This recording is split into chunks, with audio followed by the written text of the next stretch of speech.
we can get into a little bit later, but like we're just scratching the surface. These kids are going to make so much more money than they're currently making. I mean, it's going to continue to balloon. Let's fucking roll. All right, everybody, welcome back to McBastard Studio. I'm Brad Banish. You're listening to the Salty Meth Goat. Today we have Keith Marshall, founder and CEO of the Players Lounge. Also, you'll know Keith for a famous Bulldog, pretty good running back in his time. And we're really excited to catch up with Keith on what they're doing at the Players Lounge and just life. And so here we go. Welcome, Keith. Absolutely, man. I'm excited to be here. You got an awesome setup. Thank you, man. Yeah, we've had a lot of fun with it. You know, it's you and I were talking before. We've had all kinds of guests, athletes, fighters, musicians, artists. I mean, it's just kind of an eclectic sit down in the chair and go. Yeah. You know, well, you and I first met, I guess, up in Athens at G-Day, and you guys were early on with the Players Lounge then, and I was really excited about that. But I want to do one thing first. I want to congratulate you on your new baby girl, right? Thank you. Yep, little Naomi Marie. She's about 9 weeks this week, and so we're very much still on a high with her. You know. That's awesome, man. It's such and I know it's such is your sleep pattern any better? Honestly, she's sleeping through the night now, so we've gotten lucky. Yeah. So we're back to normal a little bit. That's great, man. That's all. There's nothing. I tell everyone, man, you're not a man until you have a child, and that's true for a woman too. Till you have a child, and you have to deal with that human being. It's already reoriented, you know, priorities. You know how I have to handle my business, make money versus some of the other things that we've been pursuing. So it's definitely a reality check. You know? Yeah, it's good, man. You're on a great journey, man. You're on a really good journey. I'm proud of you. So tell, for people that don't know, like, you know, because our audience is all over the place. You know, people listen to us for business, entrepreneurship. Like, obviously, tell everyone like how you got into the Players Lounge, like why you wanted to do it, and why you felt it was important. Because I know you're passionate about what you're doing as well. So I guess background, you know, as an athlete my entire life, and you know, was very fortunate to be able to, you know, pursue my dreams, get a chance to play at the University of Georgia. But growing up, you know, I always followed recruiting, followed college athletics, and I was on all the sites from scout.com to Rivals to 24/7. And so I was just very much a fan of the media around college sports. Yeah. And obviously some of those traditional sites have always, I would say now, like they kind of commodified athletes. They talked about you're a 5-star, you're this big, you run this fast, et cetera. And so one of the things that we wanted to do really around the onset of NIL and really modeling after what we've seen at the professional sports space is give a platform for athletes to tell you who they are beyond their sport, you know, own their own media value. And again, like NIL really unlocked the opportunities for where now they can make money. They're incentivized to do that. So that's really what the platform has been about since we got going. I mean, obviously you're a business owner, so we pivoted a million times, and you know, we had to figure out how to go to market, make money, and all those things. But the core of it is really like a platform that's for athletes, by athletes, give you an opportunity to kind of own who you are. That's awesome, yeah. And I mean, it's you know, I know that you guys, you know, coming from Georgia, and you know, all the Georgia fans that I told them you were on today, they're all giddy. So this ought to be a good one. This one ought to be. You got a good fan base still, but like you guys have expanded. You know, at first, obviously, since you were so tied to Georgia, and you know that was home to you, you guys have moved into, you know, doing this for some pretty big universities, right? University of Tennessee, Clemson. You know, what's it like now that you've been out as an athlete for a while? What's it like? Like, I get excited dealing with young athletes and talking to them and where they're at. What's it like for now? Like, you're more like a mentor to them. So what's that feeling like? It's really, really neat because one of the things that we do through the platform is like, you know, when you're an athlete, you're very focused on, I want to go to the NFL, I want to accomplish my goals. You don't really have a lot of time to think about a lot of other things. And really, I feel like we're building is an opportunity for them to brand themselves such that, you know, that day is going to come when you can't play anymore. Yeah. And the way that you carried yourself, the way you presented yourself, and all those things are going to be what kind of, you know, pulls you through to whatever the next phase of life is. And I think it's one of those things that we've tried to build into the platform naturally, because you can go tell a kid that, but like you don't get it until you get it. Yeah. I mean, I used to have people tell me that all the time, and I heard them, but like again, I didn't really get it until it was over. And so, in terms of like the mentorship and what I'm trying to like give back to the next generation, it really is like your days are going to come to an end, but you're in the spotlight now. How do you carry yourself? How can you present who you are so that when you're done, if you're like me, University of Georgia, like there's so many people that want to help you out if they know who you are and how you carry yourself. Right. So, you know, that's really how, you know, the former athlete comes into it. You know? Yeah, that's good advice. And it's like you walk, you know, you even from a coach perspective, sometimes I coach little kids forever for 22 years.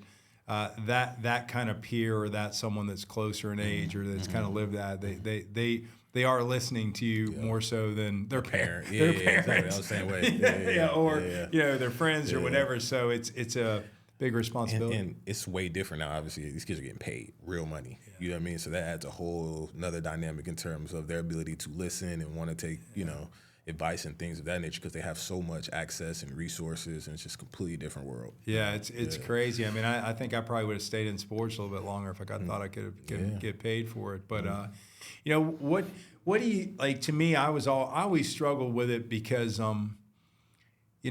a lot of people, even though you've got a scholarship, some people on scholarship, some people walk on. It was still kind of torn. I always was worried about, anytime money gets involved, and anytime big money gets involved, it's not only, well, that's good that athletes making money and they're making money, but there's also bigger money still behind this whole process. And you kind of look at sometimes sports, specifically youth sports, not so much pro sports, but like the love of the game, like do you feel like that impacts that? You know what I mean? I do think it has, and I think it's just kind of a natural byproduct. I think the direction the industry has moved is absolutely in the right way.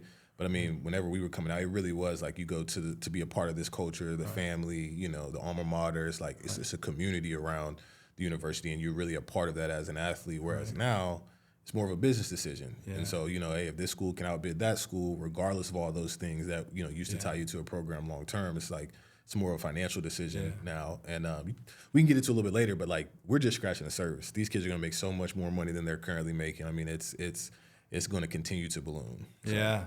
Well, I know that I don't know all the details behind it, but I know that the NCAA kind of lost some kind of legal battle in the schools. I think it's all the Division I are getting some pretty good money. I don't know, it was like $23 million or something each. Is that true? I don't know. It is. So the number is $20.5 million, and effectively, like for the last few years, NIL has been all outside of the school. So obviously, they're involved. They'll set up these outside entities and make sure the kids are taken care of. But it's been largely dependent on donor dollars. Some small percentage of it has been brand deals.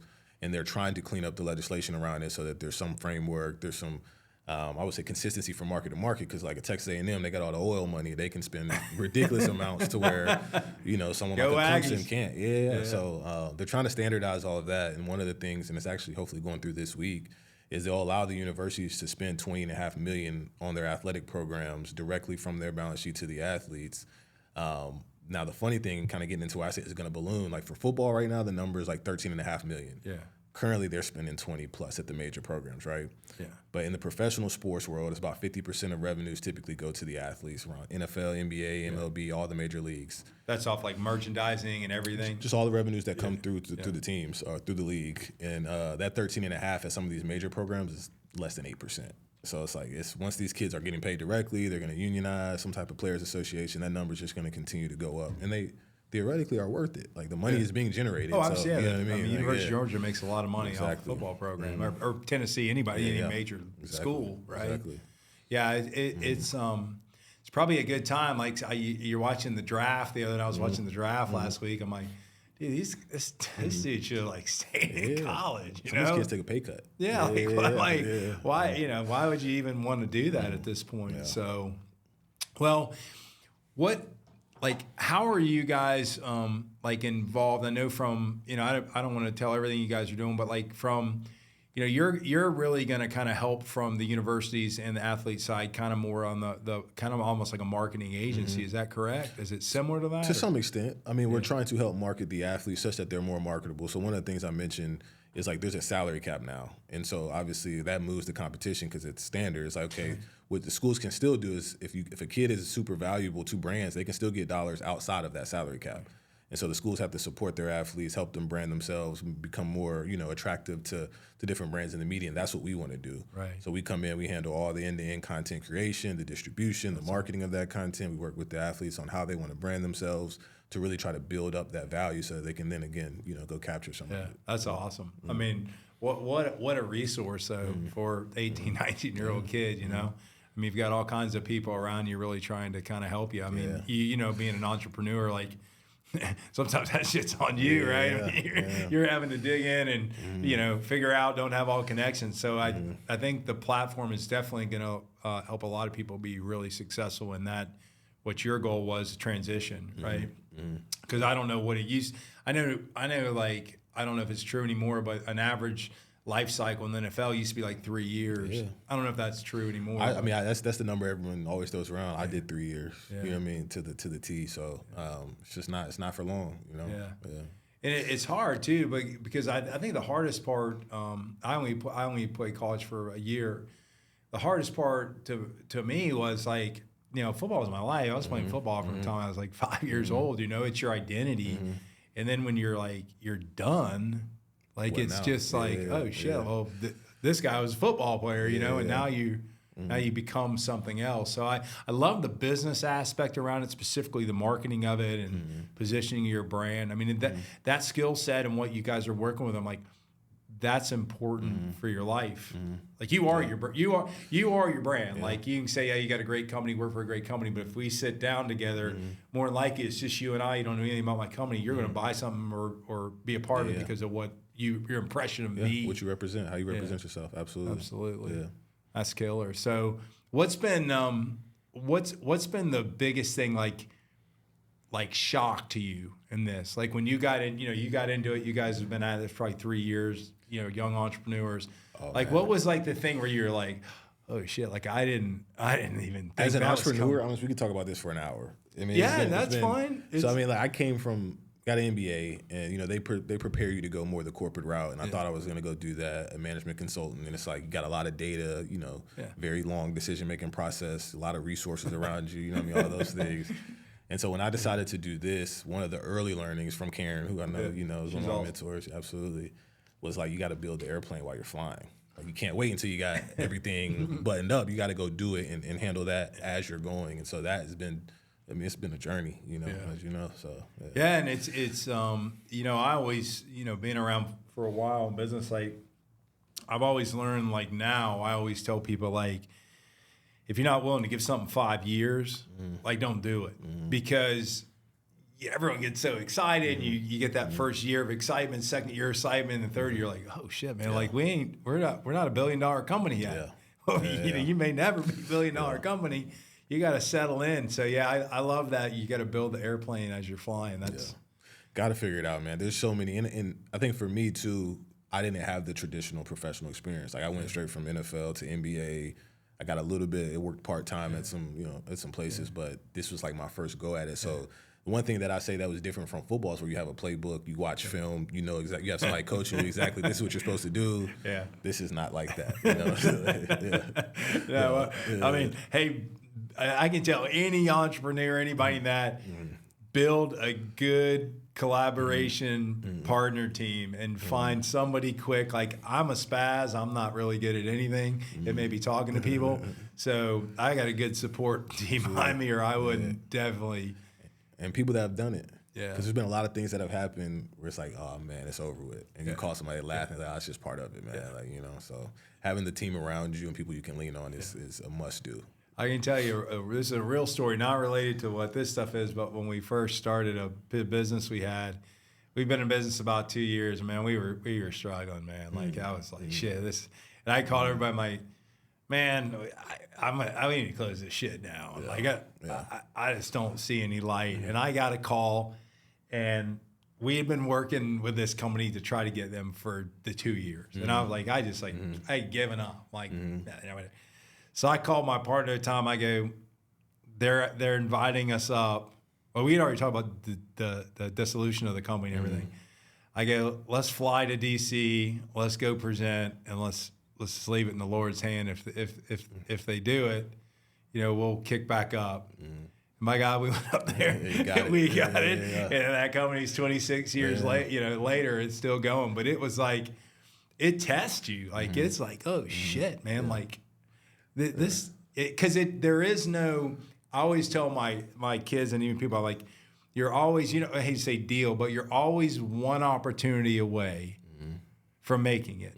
So if you can keep that mindset, like, no matter how shitty it gets or how bad it is, like, all right, we're one opportunity away from maybe this happening, and then it just goes. So what is it's so funny, and it's awesome to hear your story about that. Is every entrepreneur you talk to that they've done it, they've been in the trenches, if you will. They all have a similar story, and it's like in your mind, you're like, well, maybe I don't have to go through all of that, but you're gonna have to pay your dues. It's pain, man. It's but I think I'm always I'm not necessarily a religious person, but spiritual. It's like I do believe it's like God's way of like, you got to go through the pain, and it's almost like, do you really believe in this? Do you really want this? Do you really are you willing to kind of do it? And I think when you get to that point, you've been dragged along a while, and good stuff starts happening. You're just like, okay, karma or universe or whatever you want to say says, okay, you give it a shot. And part of it, and again, it's painful, but I think you learn through it, right? Yeah. It's like if we would have, fundraising has been, it's been fundraising. It's a pain. You know what I'm saying? But like, if we would have gotten all the money up front, what would I have done with it? I would, I've had to learn, because we've had to be lean. I've had to figure out how to actually operate and think about things from a different perspective. Whereas if like you had the fortune of just, okay, I got $10 million to go play with, you wouldn't have to, you wouldn't learn that. So I think it is truly paying your dues. You have to. It is, and it's tough when you I always call it OPM, other people's money. Like if you get hooked to that, like you always think that's gonna happen, right? Because they did it, like these people, whatever. But reality of it is, there's a point like where you're like, I gotta go sell shit. Yeah. Like when I first started to come with, they were wanting us to raise money, and this was the internet. I'm old, so the internet would just come out. Everybody's throwing money around like crazy, right? Just insane, because everyone would be on the internet, right? And the internet crashed around 2000, and we couldn't find somebody that would give us a cup of coffee. Yeah. And I remember I had board members that were like, you got to stay fundraising. You got to stay fundraising. I'm like, look, I don't know how to fundraise. I don't know how to sell stuff. If I don't go sell stuff, my kids ain't eating. So sorry, guys, I'm going to sell. And it ended up being like the right thing to do, because we were kind of hoping, waiting. And I'm like, there's no way. There's no way anybody's giving us a dime. Yeah.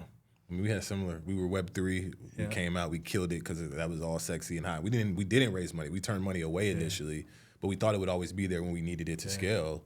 And then 6 months later, it was like, well, Web3 is a bad word now. You can't even get a meeting. And so we had to completely.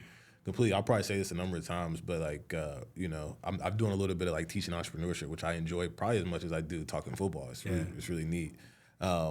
But one of the lessons I have learned is for sure, like the venture, going that route. That's what everybody talks about is sexy. That's what you learn about in school. You watch Shark Tank, but like that's not how I would go about it again. Yeah. If I had the knowledge I have now. You know what I mean? So. Absolutely, and I think the best advice to anybody is start. And you don't I have a vision for this, right? I have a vision for Salty. I see it 10 years on, but you can't jump that. Like you gotta, we gotta do 1,000 interviews. We gotta do, whatever. We gotta have 100 partnerships to reach that. And people just want to jump it, and it's just like you just kind of you love that grind, man. Yeah. You love that grind. People, entrepreneurs are no different than anyone else. They're not any better than anyone else or anything else, but. You gotta have a thick skin. Hear my dad's like he used to always have to say if it was easy, everybody would do it. You know what I mean? So like, are you willing to put in, what it takes? What do you what do you ultimately, if you could say this is what I want the Players Lounge to be 10 years from now, like 10 years from now, like what would be like your ideal? Like what would you envision that? So I think with starting in media, and I think building a huge consumer brand will allow us to do this. But I really want to be like the company that vouches for athletes in the collegiate sports space and maybe beyond. Like a lot of the big players, the Learfields, the Playflies, even the agencies, like they're all in some sense beholden to the university and kind of their needs. That's their dominant stakeholder. And I feel like forever athletes have been overlooked. And there's obviously a little bit of like, from an incentive perspective, from an IP perspective, like there is a little friction between athletes and then, the university. And I think there's a way to do it in a way that is, everybody wins. But I want us to be the company that is totally focused on how do we make this the best experience for athletes. And in doing so, we engage the university, hopefully elevate that. Obviously, we provide new levels of fan engagement and new levels of access for fans. So we serve the entire ecosystem. But, I really want us to be the voice of the athlete. I love it. That's a good thing too. I don't know if the tagline, I don't know if that's available, but voice of the athlete makes sense. I kind of like the whole.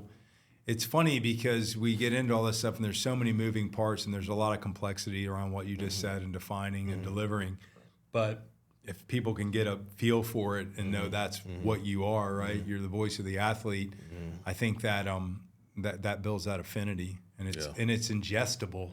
You know what I mean? Like voice of the athlete, yeah, I get that. You get it. Because we're in the tech business, you see in tech, and it's just like trying to explain what the hell you do is like no one cares. Exactly. Because we went from Web3 to now we're doing. You know what I mean? It's like okay, but behind all of that, like the mission is the same. We're trying to figure out how do you go to market, how do you make the business make sense, all of those things. But like the mission is the mission. Yeah. So like. Have you found any athletes that you're working with that remind you of you? I mean, they all probably have very similar, but is there any like that you guys have worked that you felt like, oh shit, that's a great question. Oh shit, that's me. That's me 10 years ago. I would say through the work that I'm doing with TPL, but it's happened outside of TPL. So yes, and when I in the way that they remind me of me is like there's a guy named Muhammad Massaquoi. You know him? Yeah. And so Mo is like 7 or 8 years older than me, but we're very similar in that like obviously we're football players, all of that, but like he's a business person. Yeah.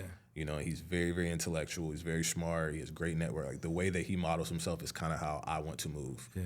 And I met a guy, J.R. Reed, who called me, and I didn't really have any previous relationship with him, but he's seen some of the stuff that we were doing at the Players Lounge. He's thinking about going to get his MBA. And just talking to him on the phone, it's awesome because I'm like, oh, you are me 5 years ago. You and I can be to you what Muhammad was to me. So, it's been, That's awesome, because I always find in all the things we do, there's somebody that like, for whatever reason, like, you get that affinity towards like that kid was me, I want to help him. That's awesome.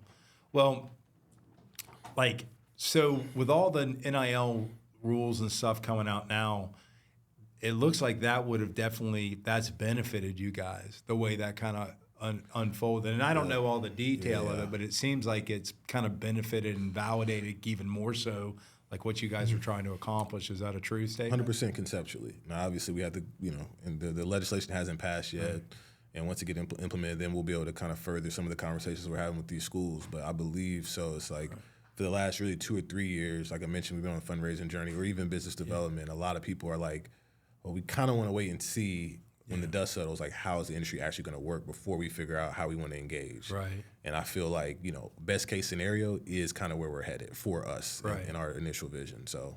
Right. But I mean, even just, from like my perspective looking at it, even the vision of what you guys are doing, right, in Voice of Athlete, there's so many things in and around that in my mind, it's tied to NIL because that's what all this kind of is going through. But there's so much marketability of even the services you provide outside of that. Well, I think it's perfect because one of the things that we do, we engage a lot of athletes that are never going to go to the NFL. We engage softball players. There's not even a professional league that makes sense as something to pursue long term. And so, a lot of athletes engage with TPL as an opportunity to get reps in, to build their professional resume, to, hey, I want to get into sports media. We got athletes that aren't even camera facing. They want to be behind the scenes as the producer and things of that nature. So it's been cool to see the way that we can serve athletes outside of just brand development from a consumer facing perspective. Yeah, that's awesome. And we were, you kind of knew, like with Salty, we kind of got involved in just doing like a Salty Player of the Week, right? And we would highlight someone, and we did it because Paul Schonder, my partner here, he's a coach. I was a coach. We've been around athletes our whole life and been athletics, and we wanted to find like those kids. Nobody was going to give them $1 million deal or whatever, but they were still good people, very talented people, good personality, doing things in the community.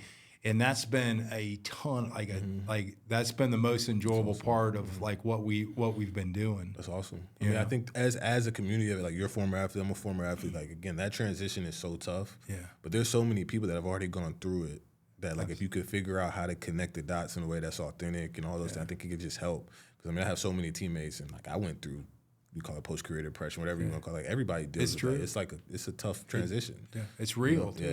Yeah. It's the same thing. Like we have a lot of military type people that have been on entrepreneurs that started Guys that are still like in other government agencies. You're not allowed to say like CIA and stuff, but like that. And what was funny is really funny, but every one of them told the same story of like an athlete, purpose. Like when I was in the military, I had purpose. This is what we were doing. You have that playbook, right? Kind of like you're going to the playbook and whatever. And when they got out, like that was a void. And so even so, the correlation between athletes and military very similar. But every person, we probably have 5, 10, I don't know more. They say the same thing. It's like real. One of the things that I learned, and I don't know that I'm following what I said I was going to follow. I'll preempt that, and it's kind of a question to you too. But like, I think part of the challenge when you transition from one thing that's like all-consuming, and it was a multi-year. I mean, this is since we were kids. This is what we pursued, right? And so everybody says I'm more than an athlete, I'm more than this, more than that. But like, you are what you do every single day. Absolutely. And so part of the learning, like when I was coming, I was meditating, doing all those things. Was like, okay, I don't want my identity to be so tied to something that is in pursuit of something, right? Right. And then I jumped back into this, and I feel like I'm right back where I was, just on a different journey. So I'm trying to maintain, like, I don't want to find myself in the same spot again, but like also that's kind of what feeds me is that pursuit. So it's an interesting balance. Yeah, I think my only thing is I think you pursue where your heart or what you believe you want to do. You call it passion or whatever. I'm not getting all frilly about that, but like even when we started Salty, it was happenstance. Like there was no marketing plan. There was no we didn't even really think about it. It was just sitting there in a very defined moment of COVID where nobody was around. I was at a beach. I had taken my kid to get him away because at school we'd been pulled out. I just wanted to pull him out and move him away. And I haven't seen a person in 2 days. And a guy comes walking down the beach on the comb in the water, old guy with tats and whatever. And I'm like, this is the first human being I've seen in 2 days. Like, how surreal is this? So went down, talked to him, whatever. The guy, 9 out of 10 people probably wouldn't talk to the guy, wouldn't get out of a chair to go see the guy, right? I probably had like 13 beers in me at the time. But like, and the guy was just amazing dude, right? Older guy. And like it literally, I'm saying this for a reason, I'll get to a point, but I was like, let's honor people. Like this guy's a good guy. Like let's honor gritty type people. And when I got back, it was like, this is something I want to do this. This means something to me. And then when we talk from a business side, we're like, yeah, we can make that work. But I think my point in that is, would you do it anyways? Like if you weren't being paid, would you do it anyways? And I mean, I can say there's businesses that I sure as hell wouldn't do it if they're paying me. But like what we're doing here, which is similar media stuff and whatever, and promoting people and highlighting people. Yeah, I'll do it because I know we didn't make. I know we ain't made money on this podcast, right? I mean, so would you do it anyway? And I don't. I think that's a gut check for people, right? It's your gut check. Yeah. Yeah. Well, I'm doing it. You know what I mean? So I'm with you. Yeah. It's a gut check. I mean, it's just kind of a gut check. And the end of the day is you and I've been around each other a little bit, but not a ton. I can tell you're a good guy. Like I can tell you work hard. I can tell, and a lot of athletes have that discipline. Discipline's key, in anything, sports, business, whatever. You better have some damn discipline if you don't. But I mean, you can tell, and I do think good guys, good people, good gals too, ladies as well. Like they do win in the end because if someone's investing in you, they want to know your character of what you're doing. And these people that raise money and do that for a living, they already know what the hell's coming. Yeah.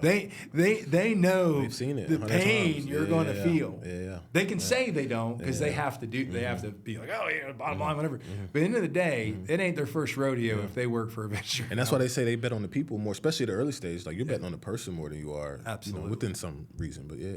Absolutely. Well, I mean, I think what you guys are doing is awesome, and the timing is good too. I think a lot of the legality stuff is probably that wait go stuff. But I mean, that's about to be resolved. Yeah. I mean, and they can't do it forever. I mean, the NCAA lost a suit. I mean, so it's coming. Everybody needs it. Like the entire industry is starving for it. Like, just tell us what we can and can't do. Absolutely. You know? So, yeah. I mean, anytime you get lawmakers in there, that's the Well, and you're dealing with government institutions. It's slow to go. You know? Absolutely. Yeah. But I mean, the end of the day is, I mean, I don't know if it's true or not, but it's I mean, you're in college now, but you're really a professional athlete. 100%. I don't know. I haven't really heard people say that, but you're a professional athlete. These kids are making real money. Yeah. You get paid, you're a professional. Yeah. And they're treated that way too. You don't perform, they'll send you packing now. So I don't know if you can talk to this. I don't know, but I'm always interested. Like, we've had several guys on that were in the portal, and some of them, Jack Barton was really good. He had actually graduated from school and then went into the portal and got to play another year. A lot of those guys get the 5th year, but like, so are these contracts? Can you talk anything to it? I mean, not specifically, but like, if let's say that I say I'm coming to Georgia, right? I come out of the portal or whatever, I'm going to Georgia, and they say, okay, I'm going to give you whatever $3 million.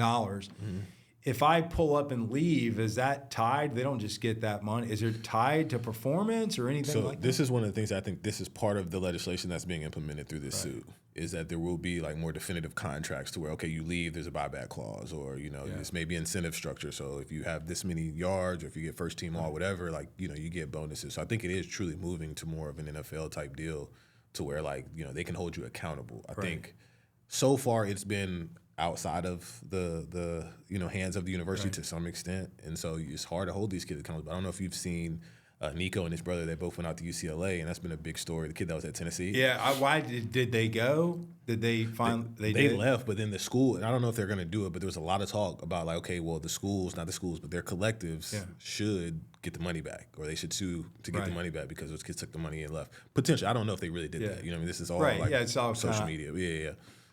But I was curious about that, because that to me also, like, if there's no, you're just like, hey, this guy's really good, we $10 million, we do it, and he stays here a year and leaves. I mean, like, how are like, there's no way that they're gonna let that happen. It's not sustainable. It's not good business. Like I say, this is a two-sided.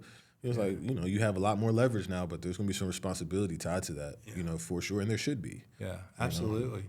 Yeah, it'll be interesting. I kind of like. I hate to see it. Some people, I see it happen, and I go, that makes sense. Like that, a lot of kids too, they move away from home. These are young kids, right? Like, well, I'm going to Georgia, but I'm from Mississippi. I should have just gone to Ole Miss or Mississippi State or whatever. I mean, that's real for 18, 19-year-old kids. So some of that stuff, you're kind of like, I mean, that makes a lot of sense, Yeah. I think, I mean, the other side of it that's been real interesting is just like the entire, call it like incentive structure of college athletics is changing. Because when I was coming out, it was all about, do you have the nicest facilities? Are you putting kids in the league? Yeah. Now it's about, well, you have a certain amount of dollars that you can spend, and if as an athlete, so you can't have five-star running backs anymore. Yeah. Because there's a price tag associated with it. So it's actually spreading out the talent a little bit. And the other thing that I think is very, very interesting is like the tier 2 schools are really feeder systems now. I was going to ask you. Yeah, it's like if you're going to if you have a kid, like my brother and my father played at James Madison. Yep. And like, so every guy that goes there at this point that stands out, they're in the portal and they're at a major D1 the next year. And I think even like a Georgia Tech, a lot of the guys that become stars there, now they're in the portal, they're going to a blue chip. It used to be like the JUCOs, but now it's the other, good programs. Yeah, I think, the thing that it kind of like, it I don't know, it doesn't really bother, I don't really have a dog in the game and this stuff anymore, but like, I don't know, it just kind of bothered me, like maybe like for Division II or those type schools, like, so are they allowed to, like, so the NCAA it was all Division I, right? That's where all the money went, right? Yeah. So what do you think is going to happen there? Is this business as usual? There's no. It's a great question. I'm not sure. I don't think they have the financial, like the economics behind it to pay these kids though. I mean, a lot of programs are already, right now, even the big boys are operating at break even. You know what I mean? So it's like if you are a Division II school, the money's going to be tied to your fan base and all of that. Like TV rights, they don't have that. So how are you going to pay these kids? Maybe we need to think of do something different for that. Yeah. I mean, I've heard a lot of talk around, like, does the Big Ten and the SEC, do they kind of create their own super division and then everything else kind of moves in a different model? Yeah. And you treat those programs a little differently. Yeah, it's interesting. I mean, I guess the good news is, hey, if you're an athlete and you're not Division I, still play the sport because you got a limited time regardless, and go do it because you love it. Yeah. And, that's it. I mean, so don't if that big NIL deal doesn't come or whatever, go play at that, 2A or, 3A school. So I had a guy tell me that one time. I was like, I'm going to play, big time football. I'm not going to play. He's like, if you love football, you'll play football. Yeah. Or whatever, soccer. I'll tell you, you gotta love it if you can, because it is being a college athlete is full-time gig. Oh, absolutely. It's more demanding than when you're in the NFL. So It is even so much. Watching as I had kids from 33 down to 19. Watching everybody get just absolutely, and from coaching a long time, get insane about like even high school sports, like the damn. Training they have them, the time they have on them, whatever. And I was like, maybe we had 2-a-days in summer one time. It wasn't bad. And we had a weight schedule that they say, you had to follow, but it was it's insane. It's crazy because, that's kind of like, that's the cost you have to pay. Yeah. But, it does take away from, even looking back on my own childhood, particularly like once you get in high school, that's when I really focused up. I'm not saying I regret it at all because, that's what was necessary to get to where I wanted to go. But, you lose a lot of your youth and just being a kid and having fun and hanging out in the summer. Summer, who's working? You know what I mean? Absolutely. Yeah. I always loved the sport and trained anyways. No one did it. But we weren't really forced to do it. Like, you just, if you wanted to do it, you did it, right? Yeah. You weren't forced. But, nowadays, stuff in the Little League sports is I think people are insane about it. Let little kids, for God's sake, at least until they're in, maybe high school, let them, play multiple sports. Let them figure out, what they like. Because, my kid's a baseball player. That's what he's doing. He's gonna play baseball year round. That's insane. This is something that we've been talking about it recently with, obviously, to say new parent. But how much do you push certain sports versus let them explore? Yeah. And I don't feel like I was pushed for. My dad played football, so I wanted to. You wanted to, yeah. But at the same time, it's I wanted to.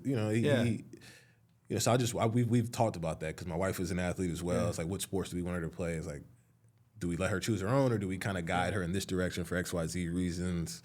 Let her. Let her. When my kids were little, they did. Basketball. Some of them soccer. Lacrosse got bigger later. The boys did football. And then they, certain things. You're physical. I'm a big guy. We're physical. We're built for football. We're built for football, right? You just find there's certain things as a parent you gotta realize. Susan or John. They're not a gymnast. One of my kids wanted to skateboard, and he was a big dude, and he wanted to wear skinny jeans. But you got pretty good balance, dude. But I don't see you doing that. But what's it hurt? Yeah. They find out. My first sport, I played soccer, and I when I was little, and my mom didn't get me the shin guard. Well, they kicked the living crap out. I'd come home crying, because, and then finally the neighbor's like, "Well, get him shin guard." You know what I mean?